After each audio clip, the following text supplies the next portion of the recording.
हाय, good morning, नमस्कार. मी गणेश उपेवाड. स्वागत आहे तुमचं माझ्या यूट्यूब चॅनलमध्ये. आपण महाराष्ट्राचा भूगोल या विषयाचा अभ्यास करत आहोत आणि कालच्या लेक्चरमध्ये आपण अ, कालचा जो लेक्चर झाला आपला प्रादेशिक भूगोल या संदर्भात आपण लेक्चर घेतलेला आहे. जर ते लेक्चर जर तुम्ही बघितले नसेल तर पहिले ते लेक्चर बघा, त्यानंतर या लेक्चरकडे या. जे एकूण प्रशासकीय विभाग व त्याबद्दल आपण या लेक्चरमध्ये माहिती घेणार आहोत. तर चला मग विषयाला सुरुवात करूया. तर जसं आपण मागच्या लेक्चरमध्ये बघितलो, महाराष्ट्राची स्थापना 1 मे 1960 रोजी झाली. महाराष्ट्राची स्थापना जेव्हा 1 मे 1960 रोजी झाली, तेव्हा 1 मे 1960 रोजी महाराष्ट्रात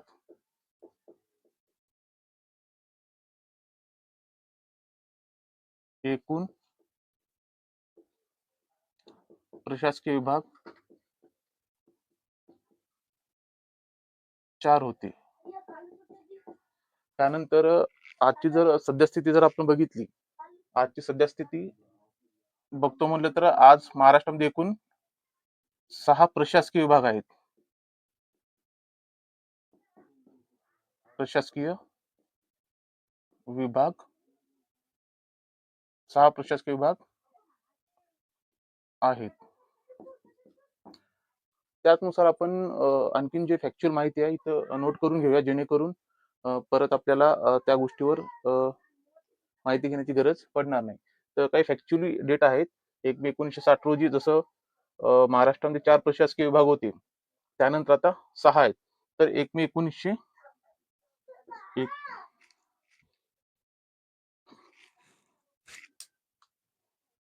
सुरुवात आपण कम्पेअर करून घेऊया. 1 मे 1960 ची परिस्थिती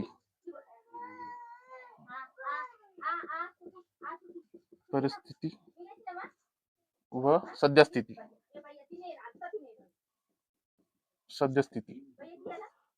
आता 1 मे 1960 रोजीची जी परिस्थिती, तर त्यावेळेस एकूण प्रशासकीय विभाग किती होते, एकूण तालुके किती होते, एकूण जिल्हे किती होते, या संदर्भात आपण इथं नोट करून घेऊया, जेणेकरून ही फॅक्च्युअल माहिती पुढे आपल्याला कामी येईल.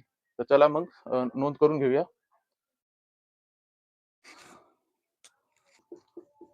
प्रशासकीय विभाग, जिल्हे, त्यानंतर तालुके. प्रशासकीय एकूण सुरुवातीला 1 मे 1960 रोजी जेव्हा महाराष्ट्राची स्थापना झाली, तेव्हा एकूण प्रशासकीय विभाग 4 होते. आजच्या परिस्थितीत एकूण प्रशासकीय विभाग 6 आहेत. जिल्हे एकूण 26 होते. आजच्या परिस्थितीत एकूण जिल्हे 36 आहेत. त्याचप्रमाणे एकूण तालुके 235 होते 1 मे 1960 रोजी, आणि आजची परिस्थिती आहे एकूण तालुके 358 आहेत. तर हे थोडं फॅक्च्युअल माहिती आहे. यासाठी आपण नमूद करत आहोत, कारण पुढे याचा आपल्याला उपयोग होणार आहे. लक्षात राहण्यासाठी पण मदत होईल, आणि एक्झामच्या दृष्टीने पण हा डेटा खूप महत्वाचा आहे. मॅथ द पेअर मध्ये प्रामुख्याने या लेवलचे क्वेश्चन येत असते. तर सातत्याने या गोष्टी समोर असणे खूप गरजेचं आहे. तर त्यामुळे सुरुवातीला आपण जी फॅक्च्युअल माहिती आहे ती समजून घेऊया. आता इथं नमूद केल्यानंतर जेव्हा 1 मे 1960 ची नेमकी महाराष्ट्राची परिस्थिती काय होती, तर आपण बघत आहोत एकूण प्रशासकीय विभाग 4 होते, सध्या 6 आहेत. जिल्हे 26 होते, सध्या 36 आहेत. तालुके 235 होते, सध्या 358 आहे. तर हे फॅक्च्युअल माहिती पाठ करून ठेवलं तर चांगलंच होईल, किंवा वारंवार जर रिव्हिजन केलं तर त्या गोष्टी लक्षात राहून जाते. तर आपला जो महत्वाचा टॉपिक आहे, महाराष्ट्राचे प्रशासकीय विभाग. तर महाराष्ट्राचे प्रशासकीय विभाग याचा अभ्यास करत असताना आपण सुरुवातीला जाणून घेऊया एकूण प्रशासकीय विभाग किती आहेत. दिसत आहे ना? ओके. एकूण महाराष्ट्राचे एकूण प्रशासकीय विभाग.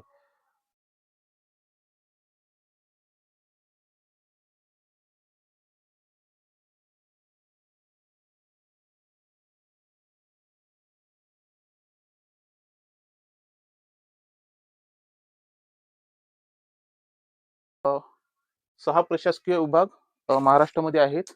कोकण प्रशासकीय विभाग, पुणे प्रशासकीय विभाग, औरंगाबाद प्रशासकीय विभाग, नाशिक प्रशासकीय विभाग, नागपूर प्रशासकीय विभाग आणि अमरावती प्रशासकीय विभाग ही सध्याची स्थिती आहे.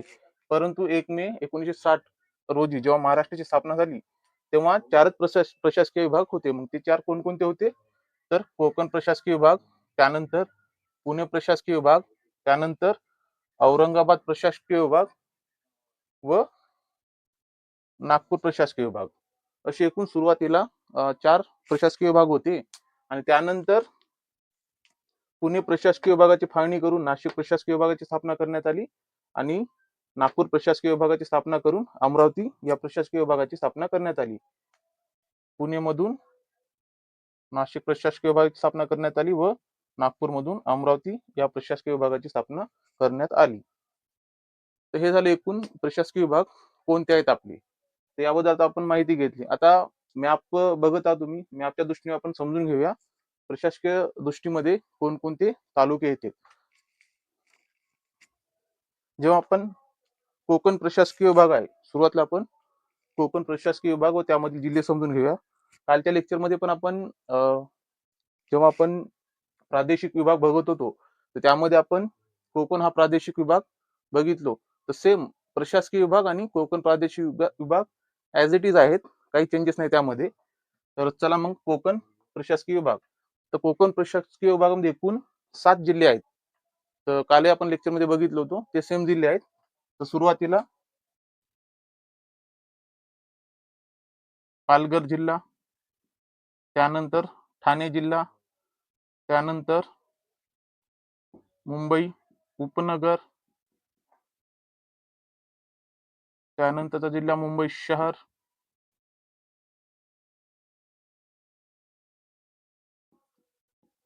रायगड,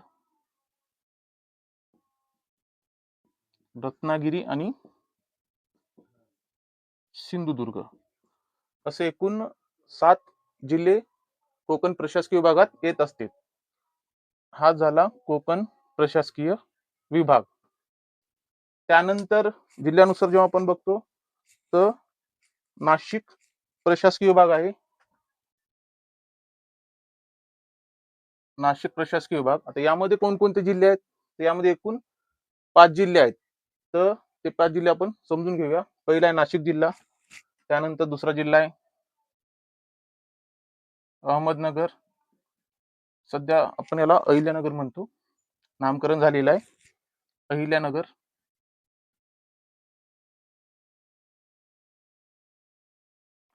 त्यानंतर नंदुरबार, धुळे आणि जळगाव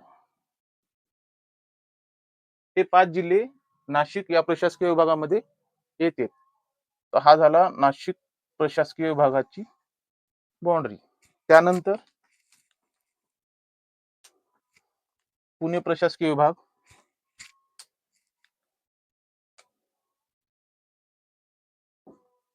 पुणे प्रशासकीय विभाग यामध्ये एकूण 5 जिल्हे आहेत. पुणे, सातारा, सोलापूर, सांगली, कोल्हापूर यानुसार पुणे प्रशासकीय विभाग आहे. त्यानंतर औरंगाबाद प्रशासकीय विभाग. यामध्ये एकूण 8 जिल्हे आहेत. औरंगाबादला लागून जालना जिल्हा, जालना जिल्ह्याला लागून बीड जिल्हा, बीड जिल्ह्याला लागून परभणी जिल्हा, परभणी जिल्ह्याच्या खाली हिंगोली जिल्हा, त्यानंतरचा जिल्हा नांदेड, नांदेडला लागून लातूर आणि धाराशिव जिल्हा असे एकूण 8 जिल्हे औरंगाबाद प्रशासकीय विभागात आहेत आणि हे 8 जिल्हे औरंगाबाद प्रशासकीय विभागाचे आहेत. त्यानंतरचा प्रशासकीय विभाग येतो अमरावती प्रशासकीय विभाग. अमरावती प्रशासकीय विभागामध्ये एकूण 5 जिल्हे आहेत.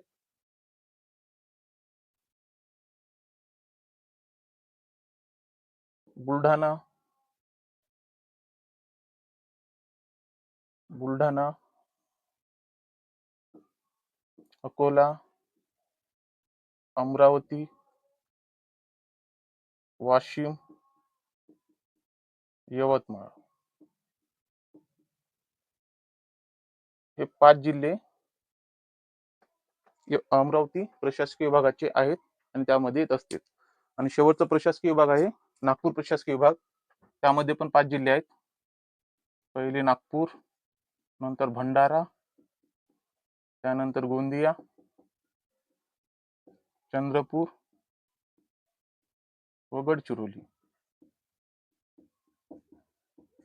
असे एकूण 5 जिल्हे नागपूर प्रशासकीय विभागात पण आहेत. आता यापैकी आता आपण जवळपास जिल्हानिहाय प्रशासकीय विभाग बघितलो. त्यामध्ये आता आपल्याला समजून घ्यायचं आहे की यावर कशा पद्धतीने क्वेश्चन येतात व ते कशा पद्धतीने आपण टॅकल करायचे किंवा करू शकतो. आता फॅक्च्युअल माहिती थोडी जास्त आहे, कारण प्रत्येक जिल्हे आपल्याला लोकेशन वाईज माहीत असणं खूप गरजेचे आहे आणि त्यामुळे मी वारंवार या गोष्टी लिहत आहे, जेणेकरून तुमच्या पण नजरेसमोर येऊन जाईल आणि लिहत असताना तुमचे पण एक नोट्स बनून जाईल आणि ऑटोमॅटिक तुमचं रिव्हिजन होईल, जेणेकरून लोकेशन वाईज जिल्हे कुठे आहेत तर मॅप बघितल्यावर ते तुमच्या लक्षात येऊन जाईल. तर शक्यतो रिव्हिजन खूप महत्वाचं आहे. वारंवार नोट्स काढणे, लिहिणे खूप गरजेचे आहे. त्यामुळे व्हाईट बोर्डवर लिहायचं कारण पण हेच आहे, तर तुमचंही नजरेसमोर ते गेलं पाहिजे, तुम्हाला पण एक टेक्निक आली पाहिजे. तर आता आपण मॅप वाईज आणि जिल्ह्याच्या लोकेशन वाईज आपण जिल्हे मेन्शन करून घेतले आहे. तर कोणकोणत्या प्रशासकीय विभागामध्ये कोणकोणते जिल्हे आहेत. आता रिवाइज करायची गरज नाही, कारण मागच्या लेक्चरमध्ये पण आपण या गोष्टी जाणून घेतल्या. आता तो प्राकृतिक दृष्ट्या होता आणि हे प्रशासकीय दृष्ट्या आहेत. तर चला तर मग आता फॅक्च्युअल माहिती आपण काही समजून घेऊया, यावर कशा पद्धतीने क्वेश्चन येत असते.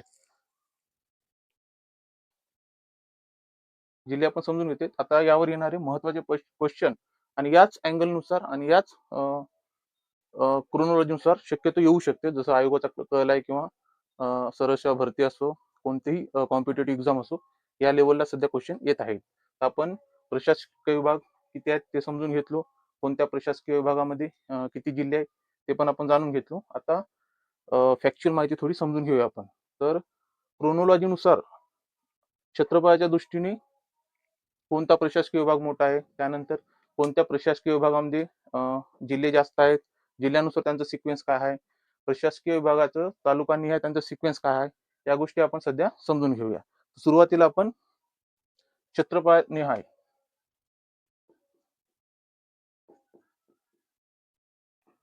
क्षेत्रफळाच्या दृष्टीने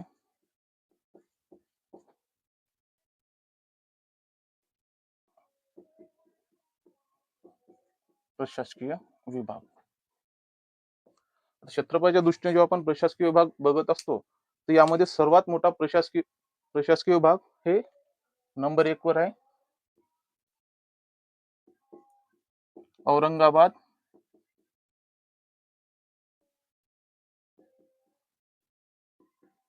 प्रशासकीय विभाग. क्षेत्रफळाच्या दृष्टीने सर्वात मोठा प्रशासकीय विभाग हे औरंगाबाद आहे. त्यानंतर नंबर 2 नाशिक प्रशासकीय विभागाचा नंबर लागतो. त्यानंतर पुणे प्रशासकीय विभागाचा नंबर लागतो क्षेत्रफळाच्या दृष्टीने. त्यानंतर नागपूर प्रशासकीय विभागाचा नंबर लागतो. त्यानंतर अमरावती प्रशासकीय विभाग व शेवटी 6 नंबरला क्षेत्रफळाच्या दृष्टीने सर्वात छोटा प्रशासकीय विभाग कोकण प्रशासकीय विभाग आहे. हे क्रोनॉलॉजी लक्षात ठेवणं, पाठ करणं खूप गरजेचं आहे, कारण क्वेश्चन यानुसार येत असते. तर क्षेत्रफळाच्या दृष्टीने पहिले 3 किंवा 4 शक्यतो लक्षात राहू द्या, त्यानुसार आपण क्वेश्चन सॉल्व्ह करू शकतो किंवा एक इझी होऊन जाते क्वेश्चन सोडवण्यासाठी. सर्व जर तुम्ही लक्षात ठेवशाल खूपच चांगली गोष्ट आहे. आणि वारंवार जर आपण रिव्हिजन करत राहू किंवा लेक्चर जर तुम्ही सातत्याने बघत राहशाल, तर ऑटोमॅटिक तुम्हाला पाठ करायची गरज नाही. प्रशासकीय विभाग कोणते आहेत, किती प्रशासकीय विभाग आहेत, कोणत्या प्रशासकीय विभागामध्ये कोणकोणते जिल्हे आहेत, त्या जिल्ह्याचं लोकेशन मॅप वाईज, त्यानंतर क्षेत्रफळाच्या दृष्टीने सुरुवातीचे प्रशासकीय विभाग, सर्वात मोठा प्रशासकीय विभाग कोणता आहे, 2 नंबरचा कोणता आहे, 3 नंबरचा कोणता आहे, त्यानुसार सिक्वेन्स येऊन जाते. तर चला तर आता त्यानंतर आपण बघूया, हे तर झालं तर क्षेत्रफळाच्या दृष्टीने. त्यानंतर आपण बघूया तालुक्याच्या दृष्टीने किंवा जिल्ह्याच्या दृष्टीने बघूया. सर्वात जास्त हे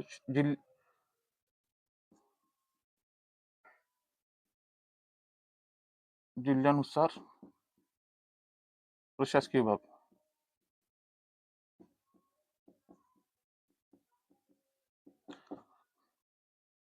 आता कोणत्या जिल्ह्यामध्ये किती किती जिल्हे प्रशासकीय विभागामध्ये आहेत हे आपण समजून घेऊया. विशेषतः अ, उतरत्या क्रमाने आपण समजून घेऊया, जेणेकरून जर क्वेश्चन आले तर आपल्याला एक आयडिया पण येऊन जाईल आणि कुठेतरी डोक्यामध्ये फिट राहील. सर्वाधिक जिल्ह्यानुसार उतरता क्रम. तर सर्वात जास्त जिल्हे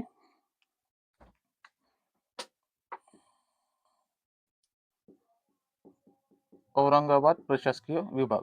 आता इथं आपण मॅपवर बघत आहोत, सर्वात जास्त जिल्हे जर कोण्या प्रशासकीय विभागामध्ये असेल तर ते आहे औरंगाबाद प्रशासकीय विभाग. यामध्ये एकूण 8 जिल्हे आहेत. एकूण जिल्ह्यांची संख्या 8 जिल्हे. त्यानंतरचा प्रशासकीय विभाग कोकण आहे. कोकण प्रशासकीय विभाग. या प्रशासकीय विभागामध्ये एकूण 7 जिल्हे आहेत. इथं मॅपवर पण तुम्ही बघू शकता कोणकोणते जिल्हे आहेत. त्यानंतर 3 नंबरवर नागपूर प्रशासकीय विभाग येतो. जिल्हे आहेत. माझा सिक्वेन्स याचा आपण कशा पद्धतीने लावलो हा एक प्रश्न आहे, कारण तीनही प्रशासकीय विभागामध्ये सारखे जिल्हे आहे. तर मग इथं आपण कोणता क्रायटेरिया लागू केला का? नाशिक जिल्हा वर आला आपला, त्यानंतर पुणे जिल्हा आला, त्यानंतर अमरावती जिल्हा आला. तसं कोणता आपण क्रायटेरिया लागू केला तर याचं जे सिक्वेन्स आपण लावलो किंवा क्रोनॉलॉजी आपण बसवली, त्याचं कारण आहे क्षेत्रफळ. कारण इथं आपण क्षेत्रफळाच्या दृष्टीने प्रशासकीय विभाग याची माहिती घेतलो, तर यामध्ये सर्वात मोठा प्रशासकीय विभाग क्षेत्रफळाच्या दृष्टीने औरंगाबाद आहे आणि औरंगाबादच्या नंतर क्षेत्रफळाच्या दृष्टीने नाशिक जिल्हा आहे. त्यामुळे आपण इथं जो क्रायटेरिया लागू केलेला आहे, सुरुवातीला 3 जिल्हे आहेत, त्यांच्या जिल्ह्यानुसार आपण संख्या लावलो. त्यानंतर 3 असे प्रशासकीय विभाग आहेत, नाशिक, पुणे आणि अमरावती. यांचा जो आपण सिक्वेन्स लावलो तर कॉमनली तीनही प्रशासकीय विभागांचे जिल्हे 5-5 आहेत. पण वर आपण नाशिक, त्यानंतर पुणे, त्यानंतर अमरावती हा जो आपण इथं नियम लागू केला तो आहे क्षेत्रफळाच्या दृष्टीने. जिल्हे जरी समान असले तरी नाशिक या प्रशासकीय विभागाचं क्षेत्रफळ मोठं असल्यामुळे आपण त्याला वर घेतो, त्यानंतर पुणे, त्यानंतर अमरावती. तर हे एक सिक्वेन्स लक्षात राहू द्या. आणि 5-5 असल्यामुळे आपण प्रायोरिटी नाशिक या प्रशासकीय विभागाला दिलो. याचं कारण आहे क्षेत्रफळ. तर हे क्रोनॉलॉजी आपण इथून आपण क्षेत्रफळाच्या दृष्टीनं मॅच केलो. ठीक आहे. त्यानंतर आणखीन तालुकेनिहाय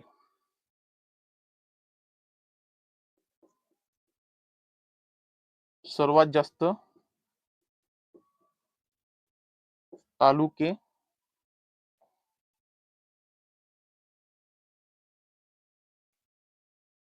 सर्वात जास्त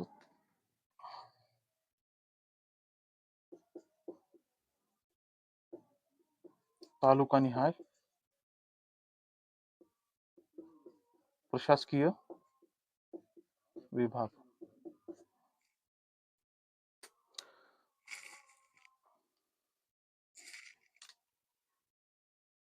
आता साहजिक आहे, क्षेत्रफळाच्या दृष्टीने सर्वात मोठा प्रशासकीय विभाग औरंगाबाद आहे. त्यानंतर जिल्ह्यांच्या दृष्टीने सर्वात मोठा प्रशासकीय विभाग औरंगाबाद आहे. तर मग साहजिक आहे सर्वात जास्त तालुके पण कोणत्या प्रशासकीय विभागामध्ये असतील, ते आहे औरंगाबाद प्रशासकीय विभाग.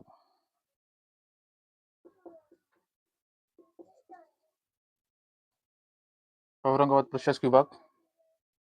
आणि एकूण तालुक्यांची संख्या आहे 76. इथं आपण लक्ष ठेवू शकतो, कारण कधी कधी कन्फ्युजन होत असते. पण साहजिक आहे सर्वात मोठा प्रशासकीय विभाग, सर्वात जास्त जिल्हे, तर नो डाऊट तालुके पण सर्वात जास्त राहतील. आणि इतर लक्षात ठेवण्याची एक गोष्ट अशी आहे का, क्षेत्रफळाच्या दृष्टीने असो, जिल्ह्याच्या दृष्टीने असो का तालुक्याच्या दृष्टीने असो, औरंगाबाद हे सर्वात वर आहे. त्यानंतर आहे औरंगाबादच्या नंतर नागपूर प्रशासकीय विभाग. या नागपूर प्रशासकीय विभागामध्ये एकूण 64 तालुके आहेत. नागपूर विभाग किंवा नागपूर प्रशासकीय विभाग, या प्रशासकीय विभागाच्या नंतर पुणे प्रशासकीय विभाग. दिसत आहे की नाही? ओके, हा. पुणे प्रशासकीय विभाग. या पुणे प्रशासकीय विभागामध्ये एकूण 58 तालुके आहेत. पुणे प्रशासकीय विभागाच्या नंतर नंबर आहे अमरावती प्रशासकीय विभाग. अमरावती प्रशासकीय विभाग. या विभागामध्ये एकूण 56 तालुके आहेत.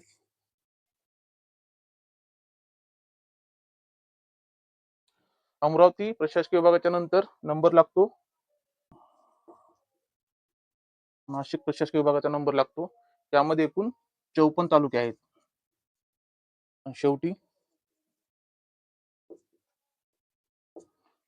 कोकण प्रशासकीय विभागाचा नंबर लागतो. यामध्ये एकूण 50 तालुके आहेत. आता आपण जवळपास ज्या ज्या लेवलने क्वेश्चन येऊ शकतात, कोणकोणत्या दृष्टीने तयारी असायला पाहिजे, त्या सगळ्या गोष्टी आपण इथं समजून घेतलेल्या आहे. परत एकदा आपण रिवाइज करूया. आता आपण बघितलं की सर्वात जास्त तालुकानी आहे प्रशासकीय विभाग, म्हणजे कोणत्या प्रशासकीय विभागामध्ये सर्वात जास्त तालुके आहेत त्यानुसार आपण इथं सिक्वेन्स ऍड केलो. साहजिक आहे, क्षेत्रफळाच्या दृष्टीने व जिल्ह्याच्या दृष्टीने सर्वात मोठा जो डिव्हिजन आहे, जो प्रशासकीय विभाग आहे, तो आहे औरंगाबाद. तर साहजिक इथं औरंगाबाद पहिले येऊन जाईल. त्यानंतर नागपूर प्रशासकीय विभाग आहे, ज्यामध्ये एकूण 64 तालुके आहेत. त्यानंतर पुणे प्रशासकीय विभाग, त्यामध्ये 58 तालुके आहेत. त्यानंतर अमरावती 56 तालुके, नाशिक 54 तालुके आणि शेवटी कोकण प्रशासकीय विभाग 50 तालुके. तर हा तालुकानिहाय सिक्वेन्स आहे. ओव्हरऑल प्रशासकीय विभाग या दृष्टीने कोणकोणते मुद्दे कव्हर करायला पाहिजे, आपण सर्व ते मुद्दे कव्हर केलेले आहे. मॅपवर आपण लोकेशन वाईज डिस्ट्रिक्ट किंवा जिल्हे आपण नमूद केलेले आहे. कोण वाईज करूया. महाराष्ट्राचे एकूण प्रशासकीय विभाग 6 आहेत. लोकेशन वाईज मॅप वाईज आपण प्रशासकीय विभाग नोंद करून घेतलो. त्यामध्ये क्षेत्रफळाच्या दृष्टीने प्रशासकीय विभाग यांची क्रोनॉलॉजी लावलो. सर्वात मोठा प्रशासकीय विभाग औरंगाबाद प्रशासकीय विभाग, त्यानंतर नाशिक प्रशासकीय विभाग, त्यानंतर पुणे प्रशासकीय विभाग, त्यानंतर नागपूर प्रशासकीय विभाग, त्यानंतर अमरावती प्रशासकीय विभाग, त्यानंतर कोकण प्रशासकीय विभाग. हे झालं क्षेत्रफळाच्या दृष्टीने. त्यानंतर जिल्ह्याच्या दृष्टीने किंवा सर्वात जास्त जिल्हा असलेला प्रशासकीय विभाग, त्यानुसार आपण नोंद करून घेतलो. तर ते आहे पहिले औरंगाबाद प्रशासकीय विभाग, एकूण 8 जिल्हे. कोकण प्रशासकीय विभाग, एकूण 7 जिल्हे. त्यानंतर नागपूर प्रशासकीय विभाग 6 जिल्हे, नाशिक प्रशासकीय विभाग 5 जिल्हे, पुणे प्रशासकीय विभाग 5 जिल्हे आणि अमरावती प्रशासकीय विभाग 5 जिल्हे. इथं सिक्वेन्स आपण सुरुवातीला जिल्ह्यानुसार लावलो. त्यानंतर नाशिक, पुणे आणि अमरावती तीनही जिल्ह्यांची जी संख्या आहे ते सेम आहे. तर इथं आपण क्षेत्रफळ हा क्रायटेरिया घेतलो आणि तोच घेतला जात असतो. त्यामुळे सुरुवातीला नाशिक, नंतर पुणे, नंतर अमरावती असा सिक्वेन्स आलेला आहे. त्यानंतर सर्वात जास्त तालुकानिहाय प्रशासकीय विभाग, कोणत्या प्रशासकीय विभागामध्ये सर्वात जास्त तालुके आहेत त्याचा उतरता क्रम आपण इथं लावलेला आहोत. तर पहिले आहे औरंगाबाद 76 तालुके, नागपूर 54 तालुके, पुणे प्रशासकीय विभाग 58 तालुके, अमरावती प्रशासकीय विभाग 56 तालुके, नाशिक प्रशासकीय विभाग 54 तालुके, कोकण प्रशासकीय विभाग 50 तालुके. या पद्धतीनं प्रशासकीय विभाग या संदर्भात जे काही मुद्दे आहेत ते आपण इथं कव्हर करून घेतलेले आहोत. आणि त्यानंतर सर्वात जास्त कन्फ्युजन होत असते प्रादेशिक विभाग आणि प्रशासकीय विभाग यांचा सिक्वेन्स कसा आहे. मागचा पण जो लेक्चर होता आपला तो प्रादेशिक या घटकावर होता. तर तिथं थोडं आपण कन्फ्युजन होणार नाही, त्यासाठी आपण नोंद करून घेऊ कोणत्या प्रादेशिक विभागात कोणता प्रशासकीय विभाग येतो.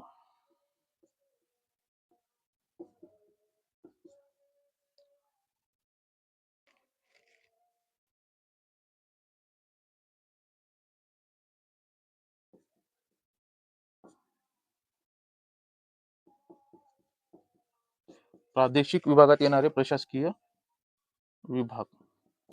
आता इथं जवळपास दोन असे प्रशासकीय विभाग आहेत ज्यांची ओळख हे सेपरेट आहे, म्हणजे प्रादेशिक दृष्ट्या आणि प्रशासकीय दृष्ट्या ते सेम आहेत. तर तसे कोणते आहेत? आपण जर कोकण प्रशासकीय विभाग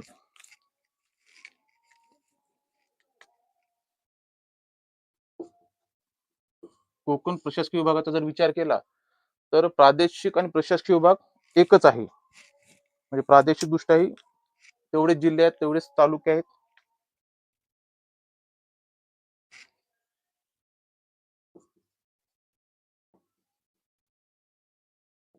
सेम आहे कोकण प्रशासकीय विभाग आणि कोकण प्रादेशिक विभाग.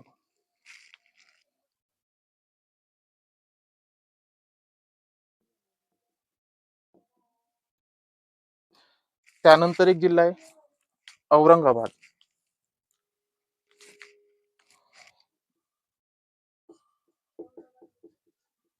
औरंगाबाद प्रशासकीय विभाग, त्यालाच आपण मराठवाडा प्रादेशिक विभाग असं म्हणतो. दिसत आहे ना? ओके. त्यानंतर दोन प्रशासकीय विभाग आहेत. नागपूर प्रशासकीय विभाग आणि अमरावती प्रशासकीय विभाग. यांनाच आपण प्रादेशिक दृष्ट्या विदर्भ प्रादेशिक विभाग म्हणतो. आता हे जवळपास लक्षात आलं असेल तुमच्या. कोकण 100% ॲज इट इज आहे प्रादेशिक विभाग व प्रशासकीय विभाग. त्यानंतर औरंगाबाद ॲज इट इज आहे प्रशासकीय विभाग व प्रादेशिक विभाग. त्यानंतर नागपूर प्रशासकीय विभाग आणि अमरावती प्रशासकीय विभाग या दोन्ही प्रशासकीय विभागांचा मिळून जो प्रादेशिक विभाग तयार होतो त्याला आपण विदर्भ प्रादेशिक विभाग असं म्हणतो. इथपर्यंत तुमच्या लक्षात आलं असेल. आता त्यानंतर पश्चिम महाराष्ट्र आणि खानदेश. आता पश्चिम महाराष्ट्र आणि खानदेश जर बघतो म्हणलं तर आपण पुणे प्रशासकीय विभाग आणि नाशिक अहिल्यानगर या दोन जिल्ह्यांना जर आपण ऍड केलो तर पश्चिम महाराष्ट्र हा प्रादेशिक विभाग होऊन जाईल. आणि उरलेले तीन जिल्हे नंदुरबार, धुळे आणि जळगाव हे नाशिक प्रशासकीय विभागातील आहेत. हे तीन जिल्हे सेपरेट खानदेश म्हणून ओळखले जातो. तर हे इथपर्यंत प्रशासकीय विभागाशी संबंधित सर्व महत्वाचे मुद्दे आपण कव्हर केलो. त्यानंतर आणखीन एक महत्वाचा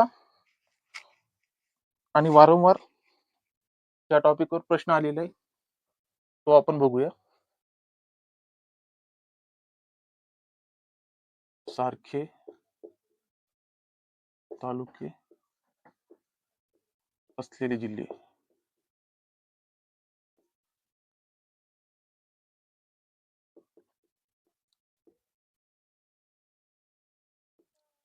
कळंब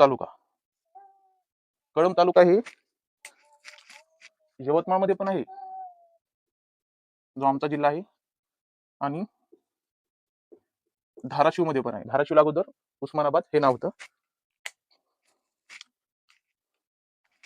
त्यानंतर सेलू हा तालुका आहे जो वर्धा आणि परभणी या दोन्ही जिल्ह्यांमध्ये या नावाने तालुके आहेत. वर्धा जिल्ह्यातही सेलू नावाचा तालुका आहे आणि परभणी जिल्ह्यातही सेलू नावाचा तालुका आहे. त्यानंतर आहे मालेगाव.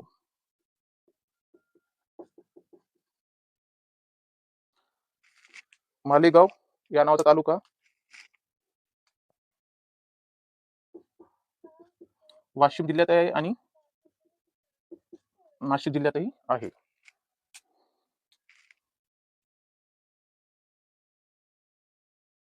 त्यानंतर आहे नांदगाव या नावाचा तालुका अमरावती जिल्ह्यात आहे आणि नाशिक जिल्ह्यातही आहे. नांदगाव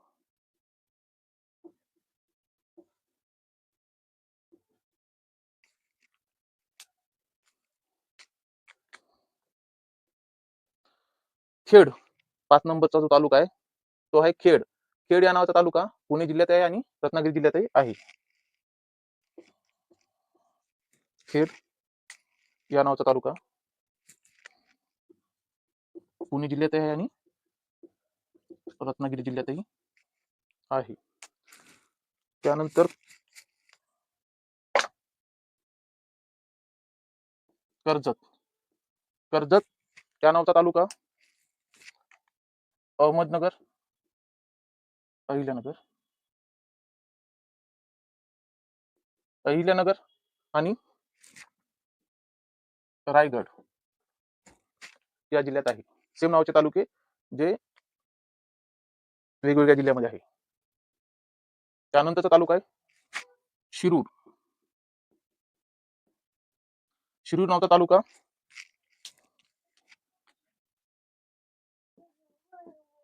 बीड जिल्ह्यात आहे आणि पुणे. बीड आणि पुणे या जिल्ह्यामध्ये शिरूर नावाचा एकसारखा तालुका आहे, एकसारखं नाव असलेला तालुका आहे. त्यानंतर शेवटचा तालुका आहे कारंजा. कारंजा नावाचा तालुका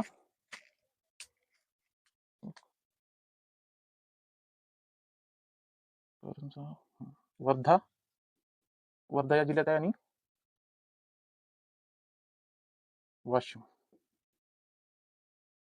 वर्धा आणि वाशिम, कारंजा हा तालुका या नावाचे तालुके वर्धा आणि वाशिम या जिल्ह्यात आहे. आता इथं जे नमूद केलेले तालुके आहेत 8 तालुके आहेत. परत एकदा आपण रिवाइज करूया. सारखे तालुके असलेले जिल्हे जे की तालुक्याचं नाव सेम आहे.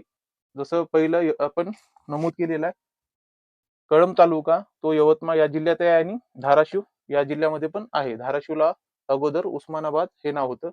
त्यानंतर सेलू नावाचा तालुका वर्धा जिल्ह्यात आहे आणि परभणी जिल्ह्यातही आहे. त्यानंतर मालेगाव या नावाचा तालुका वाशिम जिल्ह्यात आहे आणि नाशिक जिल्ह्यात आहे. नांदगाव या नावाचा तालुका अमरावती जिल्ह्यात आहे आणि नाशिक जिल्ह्यात पण आहे. खेड नावाचा तालुका पुणे जिल्ह्यात आहे आणि रत्नागिरी या जिल्ह्यात आहे. कर्जत या नावाचा तालुका अहिल्यानगर जे की अगोदर अहमदनगर या नावाने होतं त्या जिल्ह्यात आहे आणि रायगड या जिल्ह्यात आहे. शिरूर नावाचा तालुका बीड जिल्ह्यात आहे आणि पुणे जिल्ह्यातही त्याच नावाचा तालुका आहे. शेवटी कारंजा या नावाचा तालुका वर्धा जिल्ह्यात आहे आणि वाशिम जिल्ह्यात आहे. तर हे खूप महत्वाचे पॉइंट आहेत. या पद्धतीने लक्षात ठेवलं तर चांगलं राहील.